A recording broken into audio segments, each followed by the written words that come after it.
that social media has been a fundamental shift in the way that we all communicate with one another, right? I mean, think about the last time you're in a restaurant, which is probably, months ago thanks to COVID. But, you go to a restaurant, you look around the restaurant there and all the other tables, and, what do you see? You see people sitting together at a table and they're all looking at their phones, right? It's kind of a sad thing, but that's the reality of the way that we communicate with one another today. And this phone and social media has given us a way to communicate that we've never seen before. And if we're not interacting with one another on our phones, we're not leveraging the fact that this phone is something that we're connected to. It's connected to our hip, right? It's the last thing that we look at before we go to sleep at night. It's the first thing that we look at when we wake up in the morning. And did you know that 50% of the time when you're looking at your phone, you're actually looking at social media? And so if we want to get our personal brand out there and we want to communicate to the world how we can help them, we've got to be in social media, because that's going to give us access to individuals in this very personal device called our phones. I mean, I'm sure you've all experienced, I know I do every now and then, phone anxiety, right? Maybe your phone's on the charger or you left it somewhere, and that little need inside your body goes, I need to check my phone, but I don't know where it is. And so it's a really personal device. And if we want to reach folks there, then we have to be in social media. And then tying it all back to the fact that people do business with people. And so it's your employees, it's you that need to be out there sharing your point of view and your subject matter expertise and how you can help people. And that's really why this is so important. So it truly is, this powerful networking opportunity, unlike we've ever seen before. I'm an old sales guy from the 90s, and I'm going to date myself. I mean, back in the 90s when I started selling and I was in technology sales, we didn't have the internet, right? We had to actually go meet with people face to face, and we had these things called the gatekeeper. And the gatekeeper was an awful person, because that was the person that was keeping me from being able to talk to the decision maker. Well, in today's world, thanks to social media, thanks to sites like LinkedIn, we're literally one click away from the people that we need to be talking to help us kind of share our perspective, help them solve their problems, and ultimately sell them our services, right? So it truly is one of the greatest networking opportunities of all time, and we need to be taking advantage of it. So one of the things to kind of get our heads right on, well, how do we develop a personal brand? What's the right attitude we need to bring to the table? A couple of slides I want to share with you. The first one is, I want you to start thinking about yourself, and I want you to communicate this to your team as well, that we're all now individual media companies. That's right. We're all just like, all the alphabets, right? ABC, CBS, NBC, Fox, all those different media companies that are out there. We're a media company just like them. And our audience are our connections, those people that are connected to us. And just like a media company, we have a responsibility to our audience. Number one, we want to educate, we want to entertain, we want to inform. I mean, those are key things that we need to do with our audience. We also need to grow our audience, right? All these major networks, they want more audience tomorrow than they have today, right?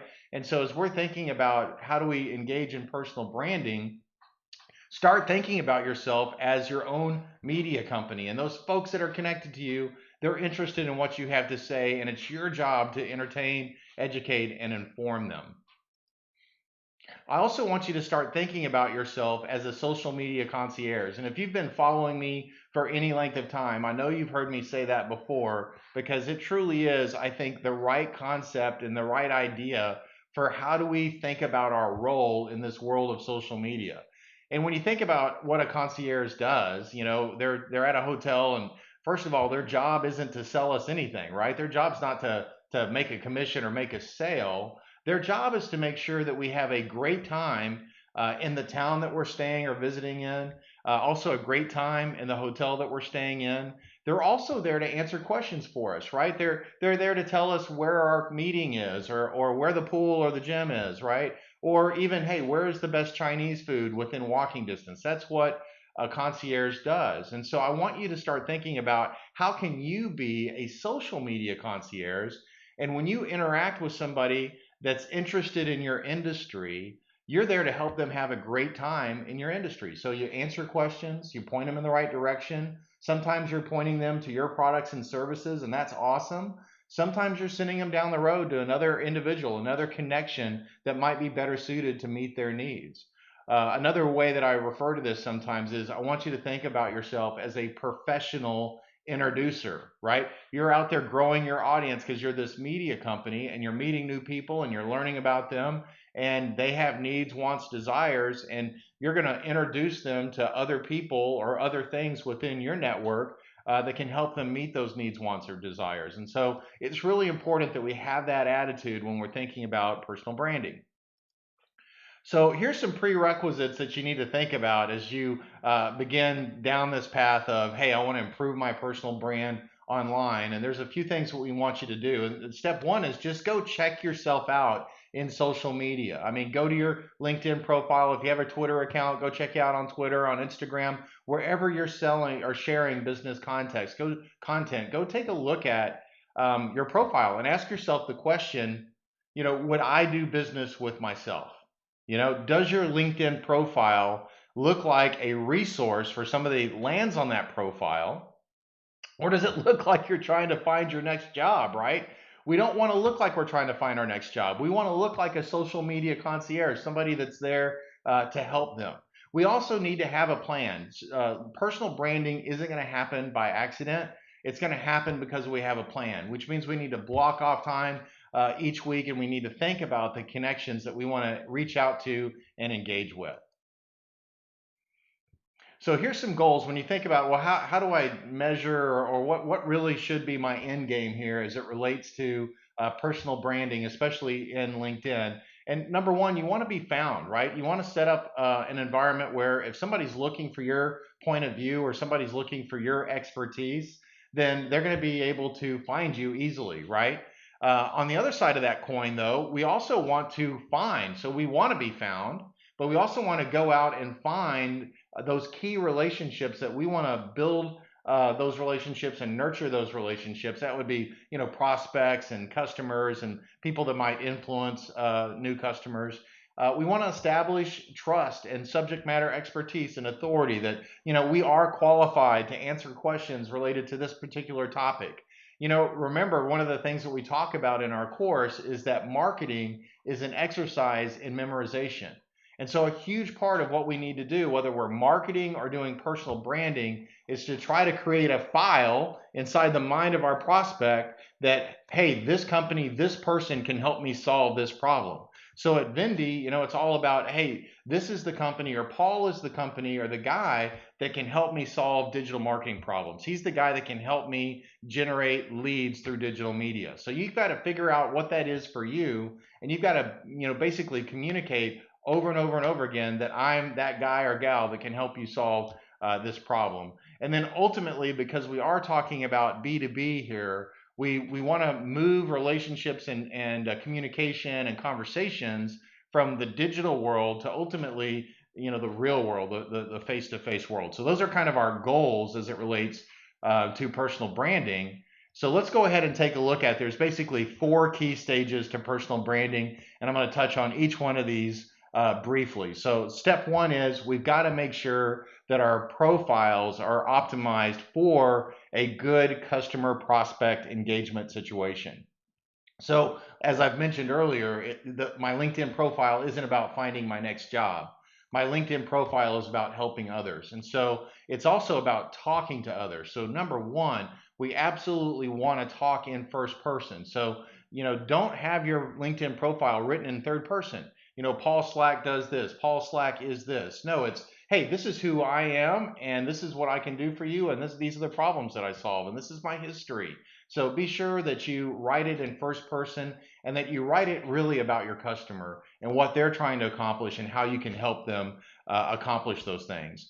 Make sure that you include a call to action in your profile. One of the things about LinkedIn is they don't share your contact information until somebody is connected to you. So one of the things I always recommend, and you can go check out my profile on LinkedIn and see it as well, but I always put my contact information in my bio. So my phone number is there, my email is there. That way somebody can get that contact information without having to connect with me. Also, take advantage of all the tools that LinkedIn offers you in terms of getting your message out there.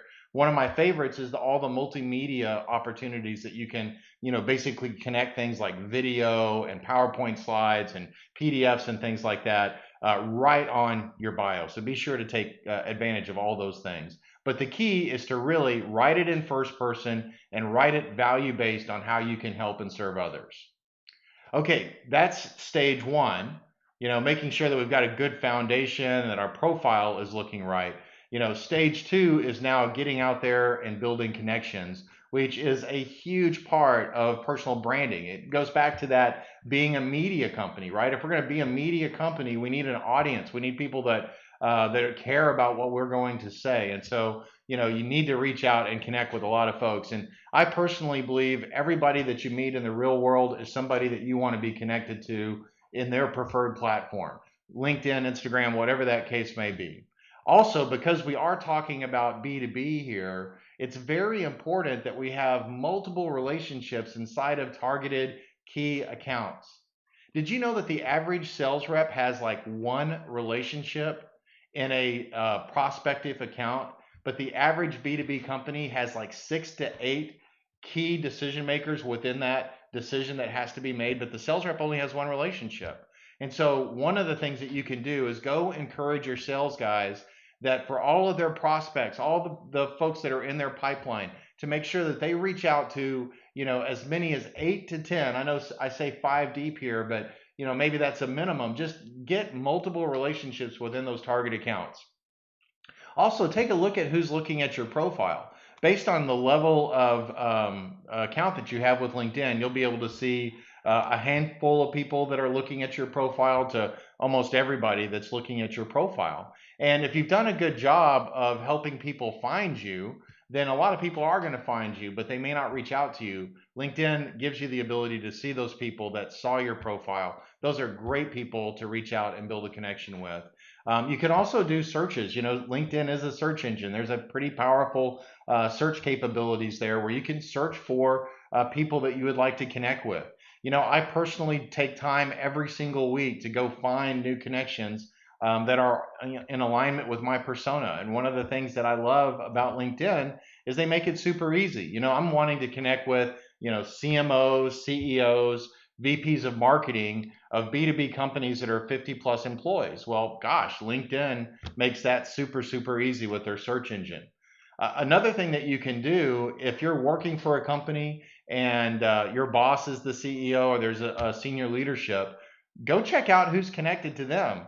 That would be a great place to find, because those will be your second connections if you're connected to the CEO of your company. Those are great additional resources in other places to build relationships. And then finally, you can upload your contact list in your email or even a CRM list. And LinkedIn, if it makes a match on those emails, will actually send out a connection request for you. So those are some key things that you want to do in establishing and building your own connections. So let's go ahead and take a look at what stage 3 brings to bear. And really, that's all about getting the party started, right? So step 1 or stage 1 is getting that profile optimized. Now we're building connections in stage 2. Stage 3 is, hey, let's get the party started. Let's start talking to people. Let's start engaging with others, because that's where really the magic happens, right? And so one of the first things that you can do as you're reaching out and building connections, anytime somebody connects back to you or accepts that connection, take 2 minutes and go check out their profile and send them a thanks for connecting request, or thanks for connecting a direct message. And if you want bonus points, one of the things that you can also do is each week just go out and make a post in LinkedIn and basically say, hey, I wanted to just do a shout out to all my new connections this week, and tag them into the post. That's going to get their attention, right? That's a form of engaging.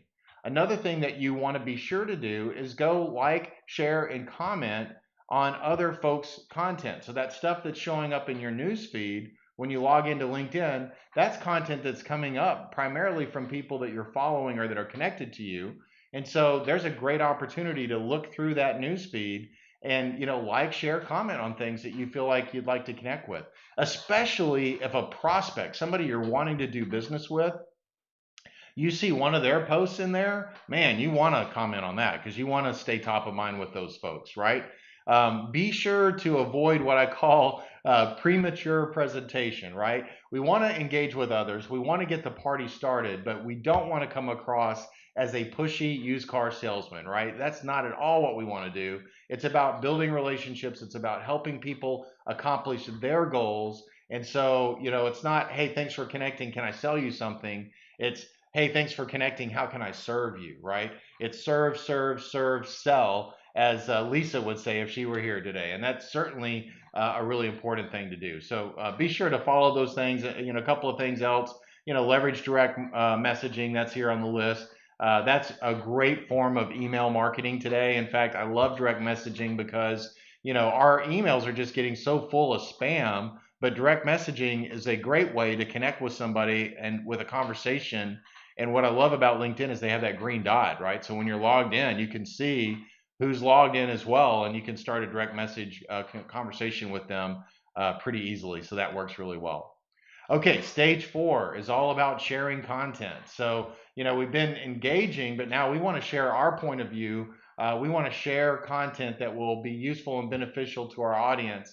And, I'm going to date myself here, but a lot of people ask me, well, Paul, what should I share? I don't know what to share. And, back when I was in high school, if there was in my case, a girl that I was into, I would make her a mixtape, right? And a mixtape, for those of you that are younger than me, just simply was, you'd go and figure out what songs this girl was into. Was it Duran Duran or Led Zeppelin? Or I'm really dating myself now, but and you'd create a mixtape of their favorite songs. You'd give it to them. Well, when you're thinking about what to share in social media, really get to know your audience and think about that content that they would care about. you know you're doing this so you can stay top of mind. We call it nurturing with knowledge. The more you share, the more your name is getting connected with you. And then also it's that exercise in memorization. They're able to file away in their mind, oh, Paul can help me solve this problem, right? And that's a really, really important thing to do. When you're sharing content like your company's blog, one of the things that we found is, rather than putting the link in the post, like, hey, check out our latest blog on this topic link, go and say, hey, we've written a really good blog on this topic. Maybe give a couple of the ancillary points in the post, but then drop the link in the comments. That works so much better in terms of reach. And the reason for that, I believe, LinkedIn will never say this is true, but LinkedIn wants to create a walled garden. They don't want people to go off of LinkedIn if they can avoid it. So I think when you do a post and you put the link in the post, that triggers something in LinkedIn going, oh, I really don't know if I want to show this to a lot of people because I want to keep people on LinkedIn. So when you do the post and then add it to the comments, for some reason that seems to work better. So give that a try. And then another thing that you might want to consider, it works really well for us, are these engagement alliances. And the way that you get involved with an engagement alliance is you basically are using the direct message feature within LinkedIn, and you go get some very close people together and you message them together like a thread.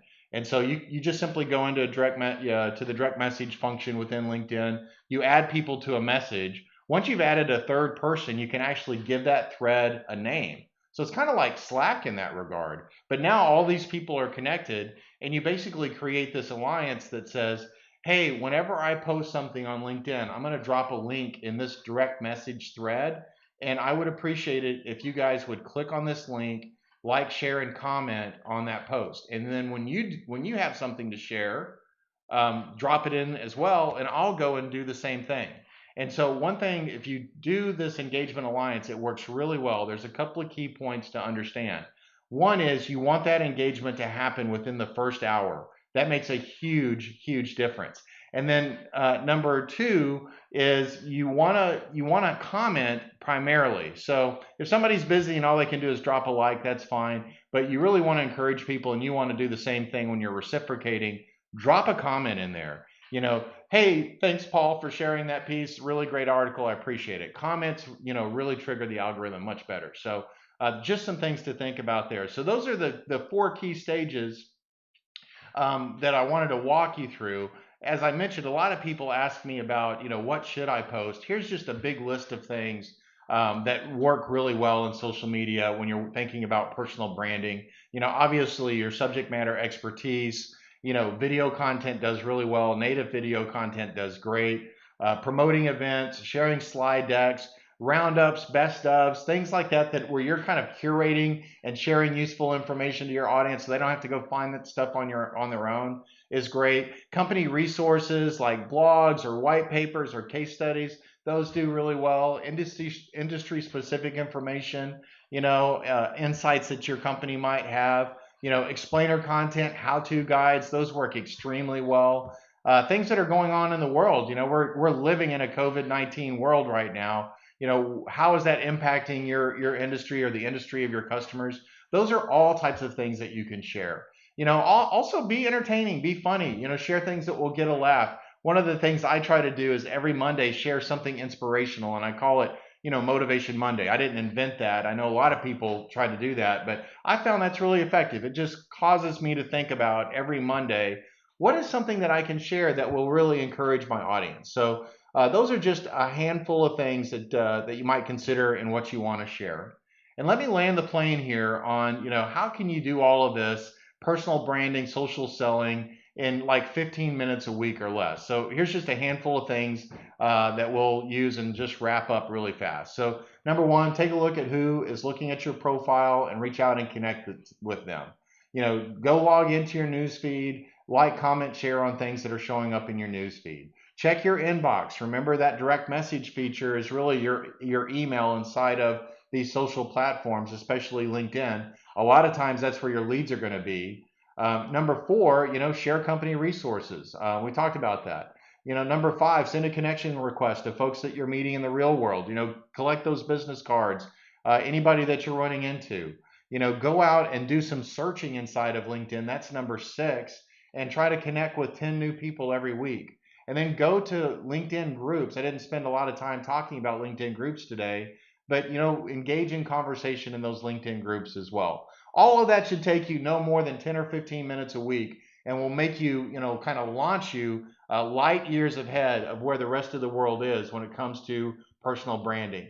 And one last comment on this before we wrap for this Friday Live, Facebook Friday Live, and that is, man, hardly anybody is sharing content today on LinkedIn. Believe it or not, of the billion or so people that are on LinkedIn, the percentage is incredibly low. I haven't looked at the latest numbers, but you would be blown away.